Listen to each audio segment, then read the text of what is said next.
pregătită, gata, să lase pe Dumnezeu să pătrundă El cu cuvântul și cu voia Lui, ca și oameni ferice de ei. Și mă rog în seara asta să fii tu și să fiu eu, persoana pe care Dumnezeu o cheamă în seara asta să se predea totalitatea voii lui Dumnezeu.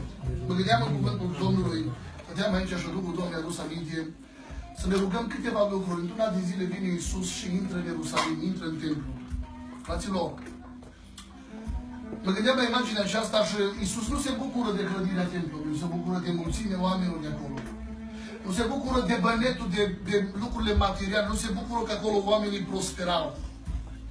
Matei 21. Iisus nu îl interesează că oamenii se îmbogățesc astăzi. Iisus nu-i pare bine că oamenii astăzi se înmulțesc avuțiile, bogățiile, banii și lucrurile acestei lucruri. Iisus, mesajul meu în seara asta scurt pentru noi, fiți foarte atenți.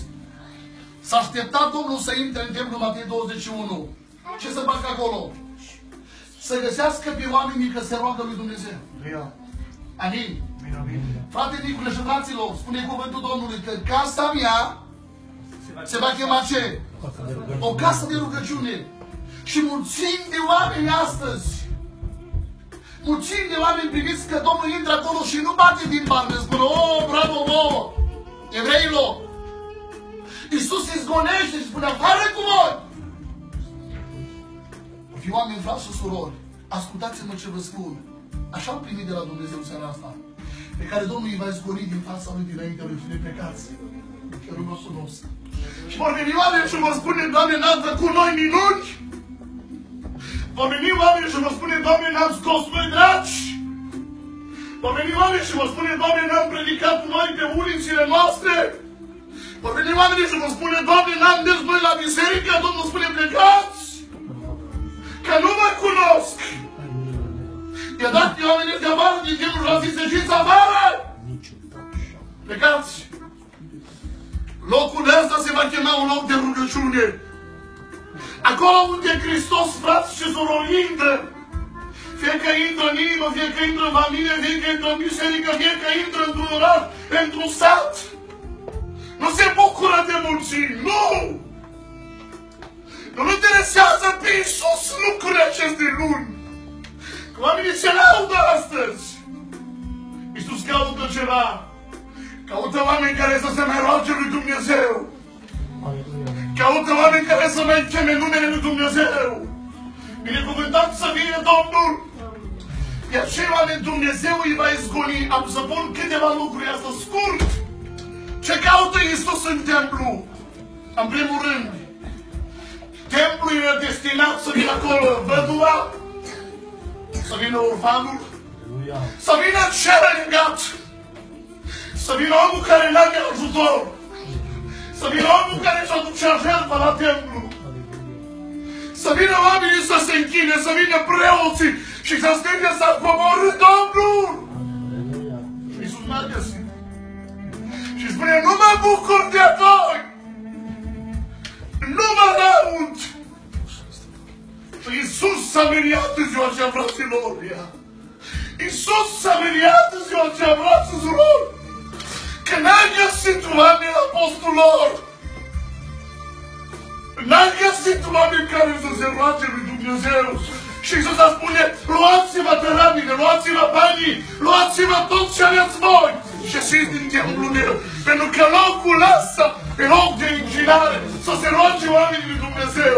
Și Daniel spune și oamenii spune, da, când va veni un om să se roage aici, când va fi în Israel sete, când va fi în Israel ciumă, când va fi în Israel necaz, când femeile nu vor da naștere, când războaie vor veni peste copilul Israel și spune cuvântul, și ce vor intra în templu să se roage, Domnul ascultă. Binecuvântat să fie numele Domnului. Iisus caută oameni de aceștia. Fraților, va izgoni pe oamenii care și-au pierdut puterea de a săra lumea asta. I s-a spus, dacă sarea își pierde gustul, prin ce își va recăpăta din nou puterea? Iisus pe acești oameni îți va izgoni într-o zi. În al doilea rând, Iisus a spus așa, fiți lumina lumii. Fraților, nu se bucură, noi socotim pocăința și trebuie să vorbim clar. Socotim pocăința în ani, dar nu socotim în calitate. Întreb oamenii câți ani ai, frate, că ești pocăit? 17, 18. O la mintea lui crede că suntem pocăiți. Iisus intră în templul lui Dumnezeu. Și cuvântul spune că când a intrat Iisus în Ierusalim, toată cetatea s-a pus în mișcare. A spus, vine Sfântul lui Israel. Vine neprihănitul lui Dumnezeu. Vine cel trimesul. Vine regele. S-au pus toți în mișcare și au spus, ce facem? Ce facem? Că vine Domnul, vine Hristos, Fiul lui Dumnezeu. Fraților, și Domnul a spus, afară cu voi. Ce nu iau ulei în candela lor astăzi, Domnul va spune, degeaba bateți. Plecați de la mine că nu mă cunosc, spune Iisus. Au venit mulți fraților în ziua aceea. În primul rând,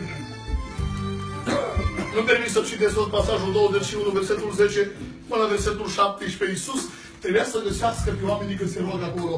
Rugăciunea înseamnă victorie, fraților. Înseamnă bătălii câștigate. Rugăciunea înseamnă rezolvare. Israel avea nevoie de oameni care se roagă. Ierusalimul avea oameni nevoie de străjeri care să se roage înaintea lui Dumnezeu. Când se roagă pocăiții, sunt vindecați bolnavii. Binecuvântat să fie Domnul, fraților, mă credeți? Fraților, mă credeți? Eu cred.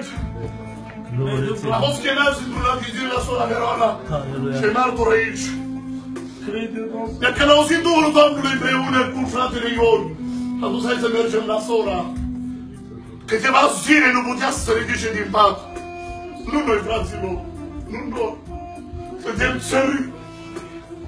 Nu nouă, spune David! Nu nouă, Doamne!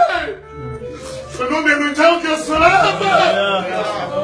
I-am dus să fiu aceea la sora Veroana și eram îndemnat de Duhul Domnului. Într-una din zile la biserică la fratele George, am avut din partea Domnului vedere pentru ea și a spus, frate Neculai, du-te acasă. De aici în altul și spune soției tale că a văzut o mână întinsă către ea.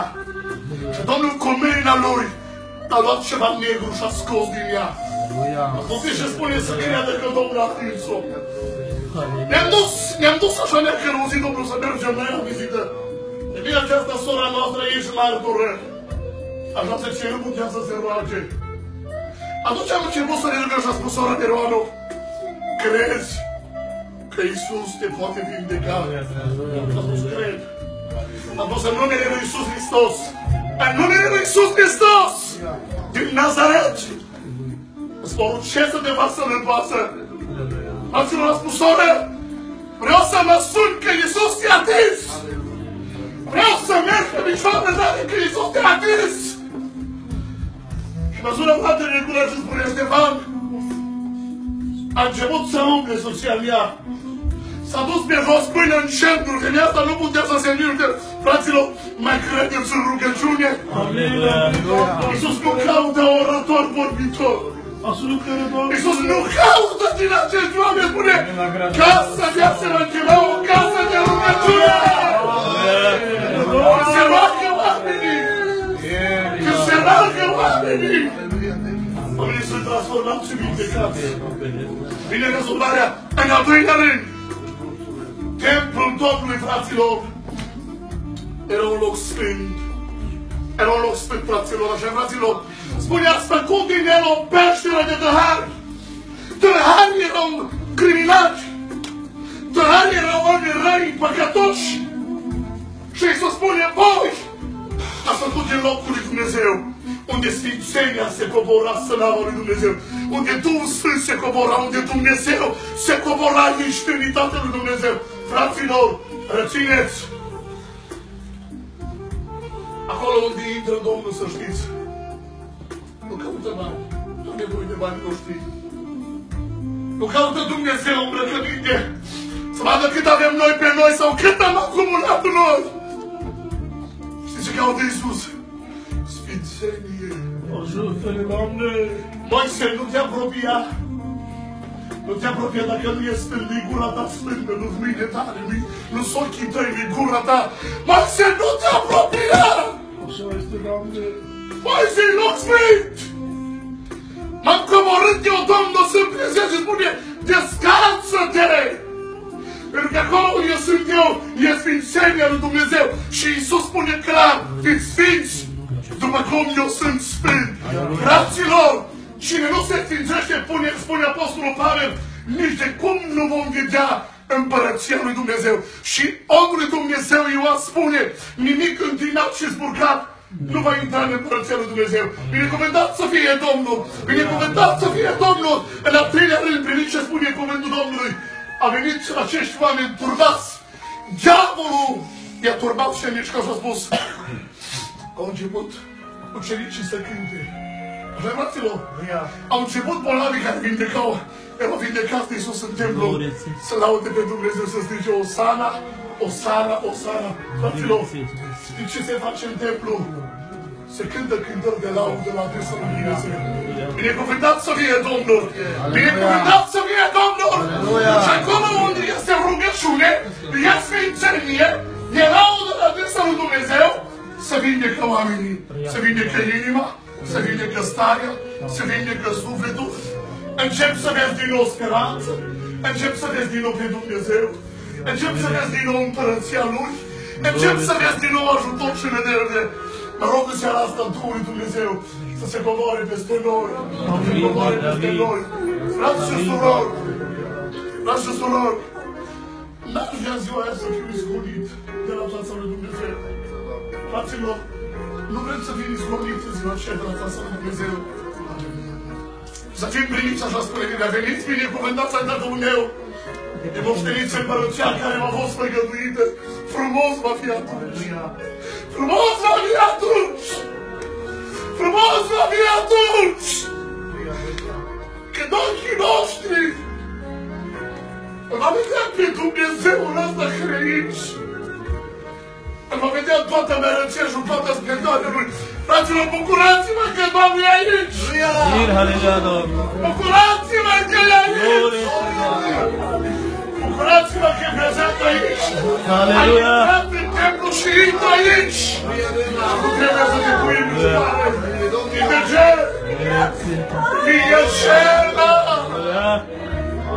care se puneau hainele în jurul lui să fie oamenii vindecați, ale gustutele și mine, după Domnul sunt alte.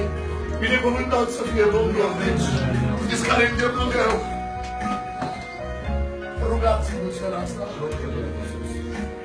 Doamne, dă-mi din nou Duhul acesta rugăciunii să mă rog. Pune-mă pe altarul tău, fraților. Parcă nu dă voi Duhul Domnului să mă opresc, dar nu cum îmi spun. Apostolul Pavel spune în Romani, capitolul 12, versetul 2. Să nu vă potriviți chipului veacului acestuia, să vă prefaceți în înnoirea minții, să puteți deosebi voia lui Dumnezeu, cea bună, plăcută și desăvârșită. Fraților, Dumnezeu vrea să lucreze cu noi. Dumnezeu vrea să ne pună deoparte pentru voia Lui. Că Satan are o voie și Satan are un plan. Dar tu ești chemat în planul Lui. Ești chemat în voia Lui. Rugați-vă astăzi. Doamne, te rog să nu mă izgonești. Dă puterea să mă ridic. Vă spun sincer, știți cum văd eu vremurile? Au orbit Satan pe frați și pe surori pe aceasta. Până când citesc Scriptura, nu mai văd unde suntem. Nu mai văd unde suntem, unde am ajuns și oamenii cred că mai e mult. Dar vă spun că Domnul e aproape, fraților. Domnul e aproape să vină. Cine e gata? Cine se va pune pe parte pentru El? Va fi ferice de El. Mă gând să ne ridicăm înainte Domnului, să ne rugăm. Rugați-vă pentru soții dumneavoastră, surorilor. Fraților, rugați-vă pentru soțiile voastre, pentru bisericile de unde veniți, pentru copiii voștri. Ne ajute Domnul împreună cu ei să întâlnim pe Domnul. Să întâlnim pe Domnul împreună cu ei. Pe cei ce au chemat în numele Domnului aici, să fie acolo cu Domnul împreună. Hai să ne rugăm înainte lui Părintele nostru, Domnul nostru.